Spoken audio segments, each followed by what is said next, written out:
I can't even see this, right? I'll do this here. Hello, welcome to the Ascon channel. Today we're going to be looking at a deck tech. Well, this is two deck boxes, but we're looking at this one up here. We're looking at this one. Should I just bust it out? Hold on. Today we're going to be looking at a deck tech for Kefka, Court Mage, one of the coolest villains of Final Fantasy. Oh, spoilers, he transforms. Ooh, what's that? Ooh. So almost every deck tech I've seen with Kefka Court Mage has been hyper-focused on his discarding and drawing cards. He forces each player to discard a card in their hand, and for each card type discarded this way, you draw that many cards, so you're potentially drawing minimum 1 to maximum 4 or 5 usually. Drawing 3 is already kind of insane. But we're not going to be focusing on that. We're going to be focusing on some bracket 1 shenanigans, which is just Final Fantasy villains within these colors. That being blue, black, red, or Grixis for those Magic affiliated people out there. And yes, let's get on with the deck check. So Kefka Court Mage is a Grixis commander. That means blue, black, red. 4/5 for 5 mana, so 2 and 1 of each of the colors mentioned. And whenever he enters or attacks, each player discards a card. Then you draw a card for each card type among cards discarded this way. So, like I said, you actually decide which to discard first, then your opponents will try to, match the card type so that you draw less. But usually, you're gonna get away with what? You're guaranteed 1, and you're gonna get away usually with 2 to 3, possibly 4, because of the multiple card types present on some Magic cards. Yeah, this is a very powerful draw engine, and like I mentioned earlier, a lot of deck techs have focused on the mean part of this card, which is forcing your opponents to discard. Like I mentioned earlier, we're not gonna be doing any of that. I mean, it's there, don't get me wrong, but we're not gonna be centering our entire deck around that. Instead, we're just gonna play as many Final Fantasy villains as we can. So this is a bracket 1 Final Fantasy villains deck, and we're gonna be playing as many Final Fantasy villains as we can within these colors, and there are a few, and surprisingly, it worked a lot better than I thought it would. So, of course, we're gonna play FF1 Garland Man, who can transform into Chaos on the backside. We got the Emperor of Palamecia, FF2 Spellslinger, the Goblin King. Arkuya Golbez, Big Brother Nichan, the Crystal Collector. He's basically Darth Vader and Darth Sidious. Kinda, sorta, maybe more so Darth Vader, but don't think about that. We got Ultimecia, gorgeous foil that I pulled from my pre-release pack. Very nice. The Time Mage herself, from the future. Black Waltz number 3, one of my favorite bosses in Final Fantasy. Just cool Black Mage, also Flying Death Touch. That kind of matters usually. The fabulous man himself, Kuja, Genome Sorcerer. And FF14 representation, Emmett Selk, Unsundered, yes. So we got a lot of Final Fantasy villains, very, very powerful. And it sounds janky, but there's surprisingly a lot of overlap between these characters. So first off, you will notice that a lot of them surveil. So we have Garland, who surveils whenever you cast a non-creature. We got Golbez, who surveils whenever an artifact enters the battlefield. And Ultimecia, whenever she enters or attacks, you surveil too. Emmett Selk is kind of similar, not exactly, but it's a draw and discard, so you're still kind of manipulating your graveyard. You're still, doing card advantage, kind of, maybe, sort of. And we're going to talk about, after that, I mean, right now, there's a non-creature package here, so... Emperor, Black Waltz number 3, and Kuja, well, not Kuja directly, but the Black Mages that Kuja makes, all care about you casting non-creature spells. So, Emperor will see if it's 4 or greater, he gets a counter, then he can also tap to pay for those non-creature spells. Black Waltz number 3 will ping 2 to each opponent for each non-creature spell, and the Black Mages that Kuja makes will ping 1 for each creature. For each non-creature that you ping, that you cast, I am messing up my words again. And also, a lot of these characters transform. Garland, Ultimecia, Emperor, this is out of order, Kuja, and Emmett Selk. They all have a backside. I don't want to take them out of their sleeves to show you that, but believe you me, they do have a transform side, and they're kind of, sort of, maybe powerful. Some of which are a potential win con. So, that is the main theme of this janky nonsense deck. Hopefully you can see where this is going. But we're gonna go into the other synergies. So we got a Surveil package here because, like I mentioned earlier, a lot of the villains Surveil. We have a mini Surveil package to go along with that. So Lunatic, Pandora from F8. This lets you Surveil 1 for 2 mana. It also costs 1, so that's an easy early first turn drop. Dreams of Laguna, if it'll focus. Surveils 1, then you draw a card. It also has flashback, so if you have this early on and you don't really need to cast it, you can throw it away into the graveyard and then flash it back later. We got Ilmeg Pixie, who surveils whenever it attacks. It is a 2-1, so the damage kind of matters. At the very least, in 1v1 and limited, this is kind of a powerhouse, stronger than Night Veil Sprite from Ravnica, which is a 1-2. And the biggest Surveil payoff is Matoya, who whenever you scry or Surveil, you draw a card after that. So that is incredible. And like I mentioned earlier as well, our Black Mage payoffs is a little thingy that happens. We do have Black Mage's Rod, which is job select, and when it enters the battlefield, equipped creature gets +1/+0 and attaches to the token that it makes, the Euro token. It basically grants the equipped creature the same effect as the Black Mages from FF9, wherein when you cast a non-creature spell, it deals each opponent 1 damage. So we got that, that's very cool. My Sidian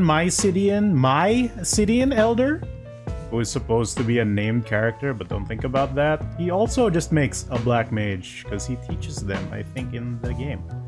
Queen Bran, whenever she attacks, she also makes Black Mages. A Black Mage, rather.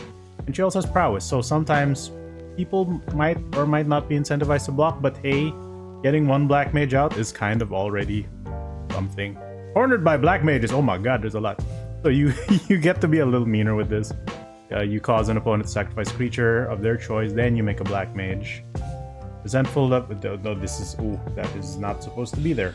Okay. There we go. Circle of Power. Don't think about that. Sephiroth went insane. Circle of Power is draw 2, lose 2 life, then you make a Black Mage. Then, weirdly enough, wizards you control get +1/+0 and lifelink until end of turn. There's a lot of wizards here, so... He's a wizard. He's a wizard. She's a warlock. Don't think about that. He's a wizard. He's also a wizard. He's a wizard. This guy's a wizard. Matoya's a warlock. Never mind. But yes, this is the Black Mage package. It's kind of cool, kind of neat. Very, very nice. We got draw support, baby, because what do you do when you make up for the not powerful decks is you add a lot of card draw when you build these budget things, and it works out. Like I mentioned earlier, Kefka himself is an insanely powerful draw engine, and that is actually his main purpose in this deck. The transformy part I didn't talk about because it's a bonus, but it's there if you wanted to. And if they don't kill Kefka immediately, like, you know, there's the threat of he becoming a big flyer man that draws you more cards. But here is our draw and loot package, sorta, and a little bit of the payoff, which is this. But yes, Resentful Revelation, Sephiroth reads about his baby birth and goes nuts. Look at the top 3 cards of your library, put one of them into your hand, and the other 2 in the graveyard. It also has flashback. So this is not draw per se, but, you know, you get to look at 3, then bin 2, that is something. The bad plot point of FF8 that nobody likes is actually a really good magic card, so... Reveal the top 5, put one of them into your hand, and then you choose an opponent to choose one of the remaining cards, which goes to the bottom of your library. You then pick another card from the pile to add to your hand, then your opponent picks another to go to the bottom of your deck, and then you get to keep the third. It's essentially a draw 3 with some choice, and you can also like politic with this because there is, you know, agency amidst what you are selecting and what your opponent's selecting, so...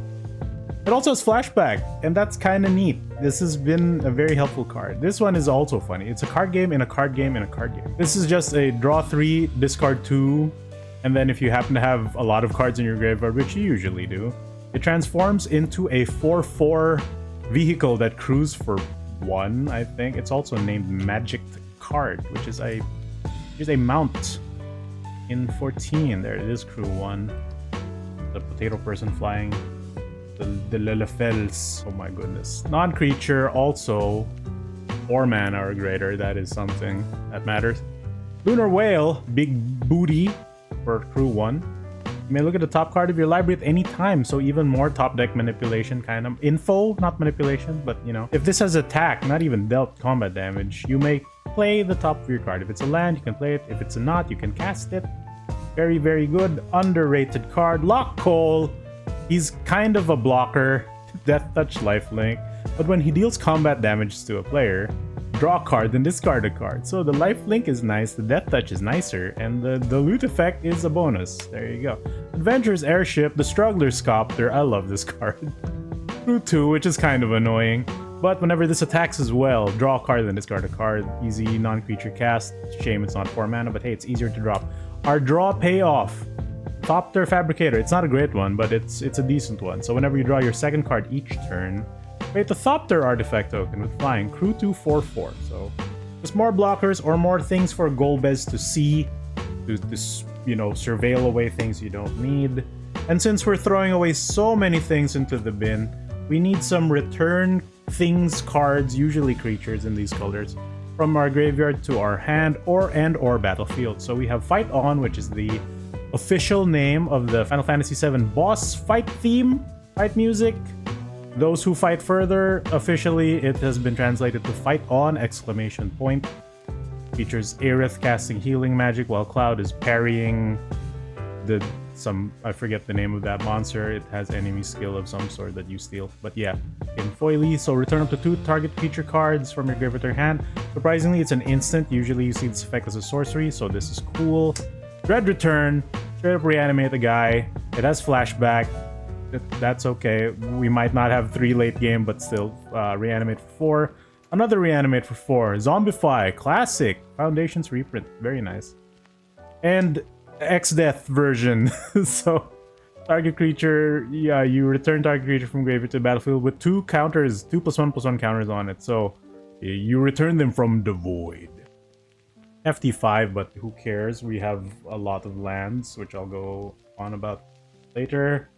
Non-creature stuff, and oh right, this is also technically part of the graveyard, not recursion, but it's an emergency switch. It also costs 1. So for 5, exile this artifact, shuffle all non-land cards from your graveyard into your library, gain life equal to the number of cards shuffled. This way, you get to sort of return the things that you've thrown away that you might not be able to normally return to your hand or the battlefield in these colors. It gains you life, it costs 1, it's easy to cast. That's the thing. And oh god, we got... Why is this here? I separated these wrong. So this is the card draw still. I did not include them correctly. Baron Rivalry, Final Fantasy, Deadly Dispute. Sack a dude, draw 2, and then make a treasure. It's Kain and Cecil doing stuff, doing the Red Baron stuff. Laughing Mad, Kefka appropriate in gorgeous foilies. So it's an additional cost. It's also an instant. So it's strictly worse.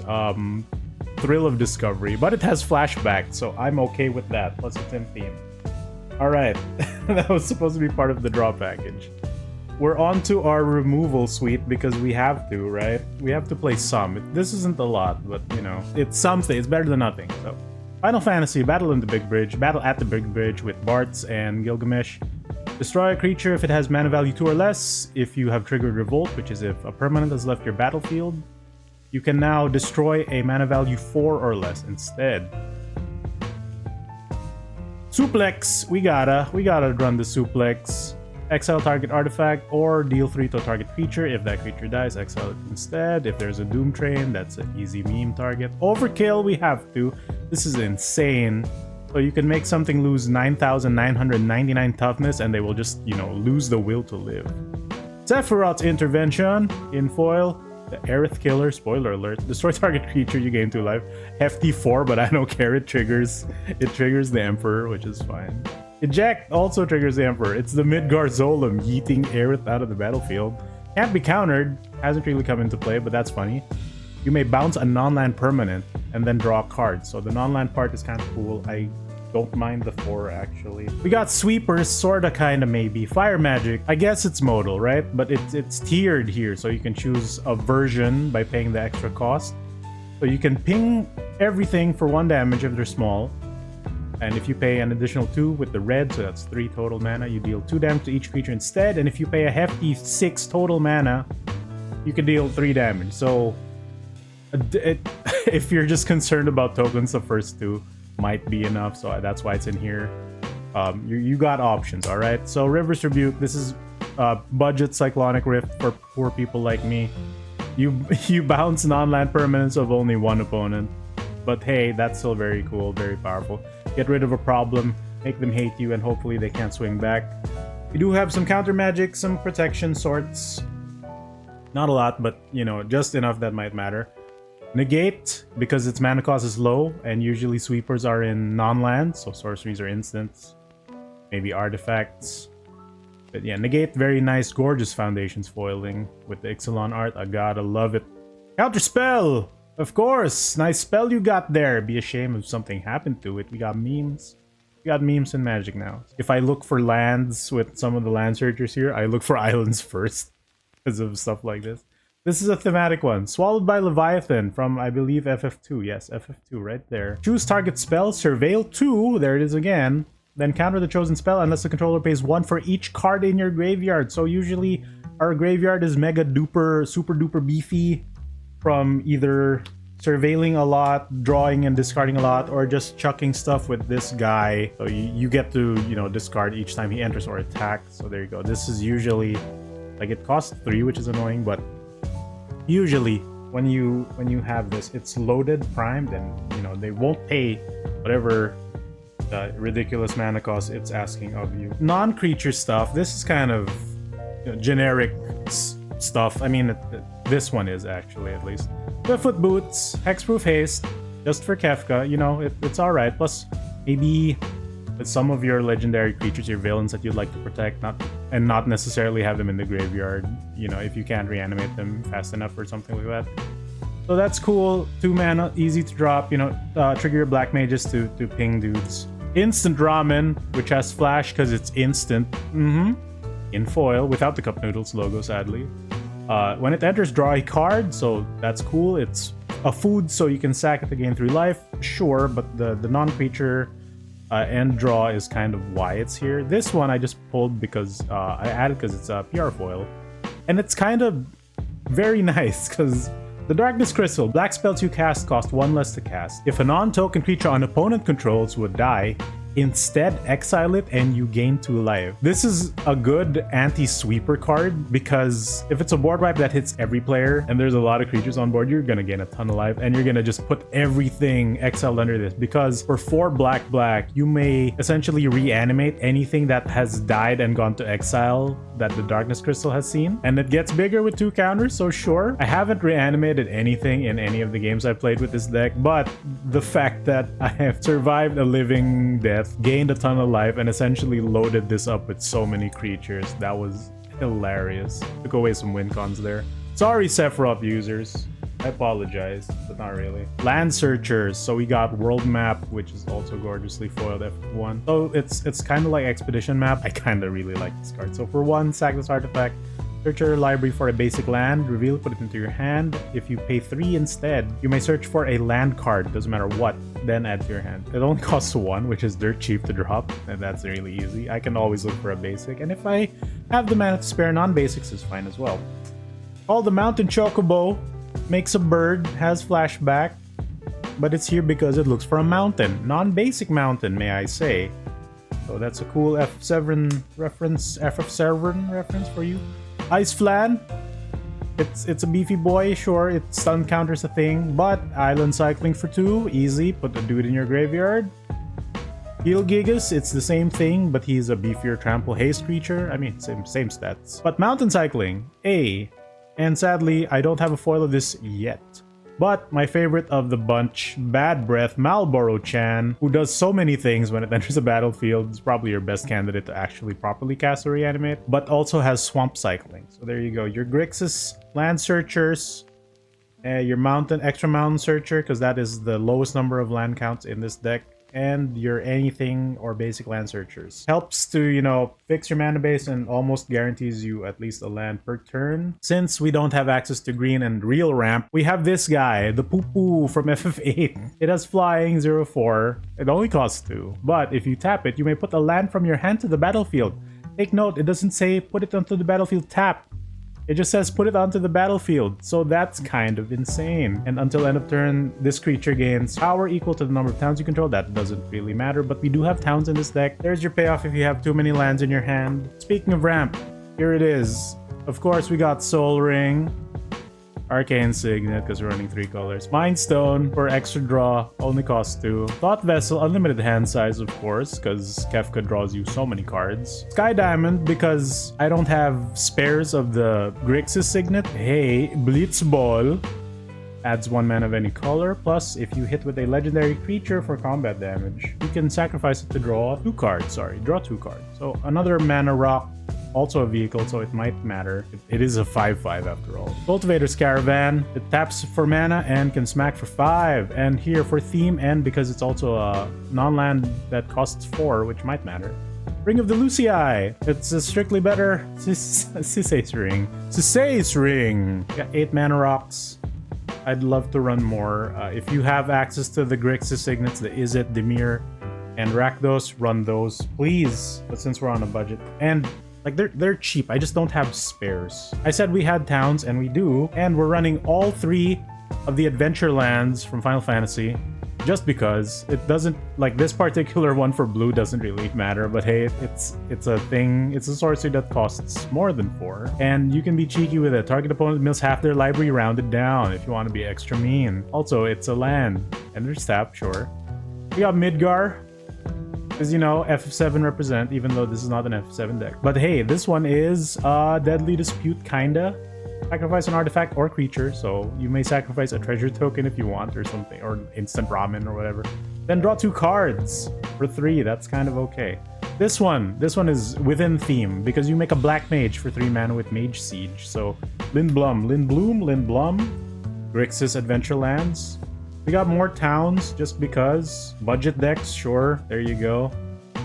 Vector, Treno, and Baron Airship Kingdom. Fancy foily Grixis towns, budget towns. We also have one more. Crossroad Village, just because. It's 3 colors, so we need as much help as we can get. It comes in tapped, sure, but at the very least, if this is your first turn, maybe? More non-basics. We got, of course, Commandeer Tawir, needed for Commander of 3 colors, so there you go. Evil Wilds, because I have run out of Fabled Passages, but you can very much replace this with anything. I just recommend running something that searches for the color that you need. Could be a fetch, could be whatever. At the very least, Evolving Wilds or any of those other versions, Terramorphic Expanse, Escape Tunnel, blah blah blah, would be very cool. And Reliquary Tawir, because Kefka draws you a lot of cards and you might not want to throw away some of them. Non-basics. And here we are, finally, basic lands. I think we have 10 islands. 1, 2, 3, 4, 5, 6, 7, 8, 9, 10.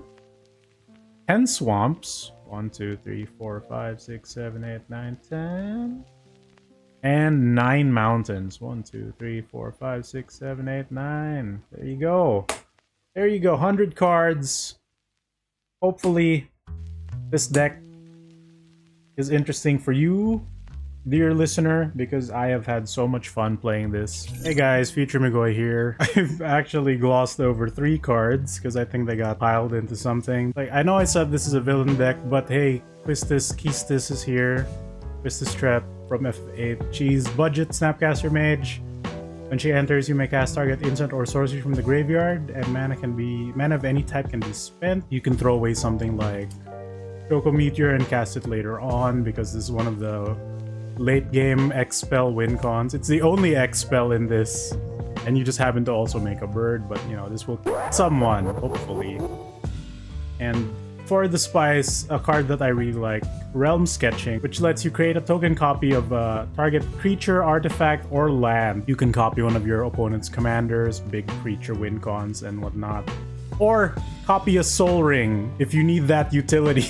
This is so fun. This is such a fun card. Nobody ever expects it. Also, this is a 4-cost non-creature spell, so that triggers things plus the Emperor, and as well, Choco Meteor will most likely be paid for more than 4, hopefully as a win con. And Quistis can, of course, return any other instant or sorcery you might put in the bin, some kind of reanimation spell.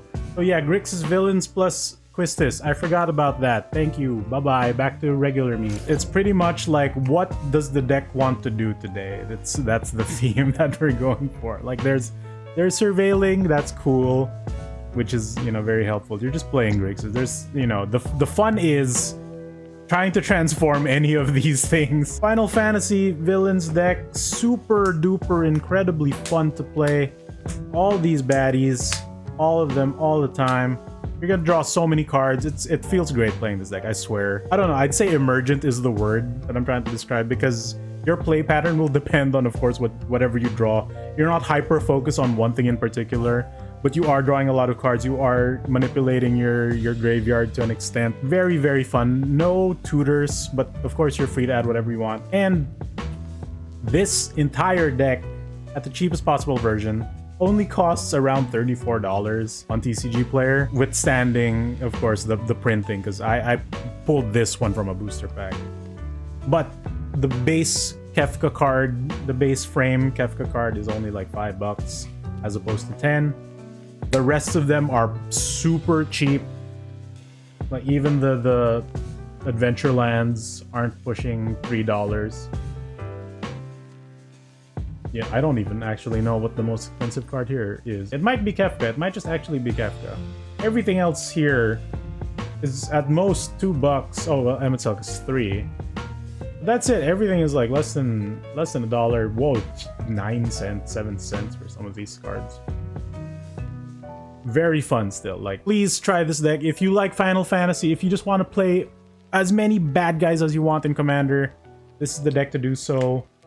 And I'm gonna do this for the first time. I've also noticed that 99% of you aren't subbed to the channel, and if you enjoyed this video and if you enjoyed this deck, please consider like, subscribing, sharing it with your friends, telling the good people that there are more ways to play Kefka without being mean with the whole forcing your opponent to discard and, you know, blinking him and getting the ire of the table. I just want to draw a bunch of cards and play as many bad guys as I want. That's the entire purpose of this. It's very fun, I swear. I hope you enjoyed the bad guys as much as I do. It's good to be bad. That is what I wrote on the primer of the Mox field. Link is in the description for everything.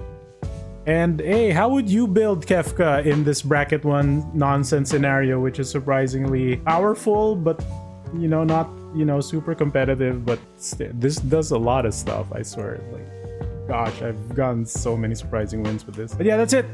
Thanks. I'll see you guys next time. Peace out. Bye-bye.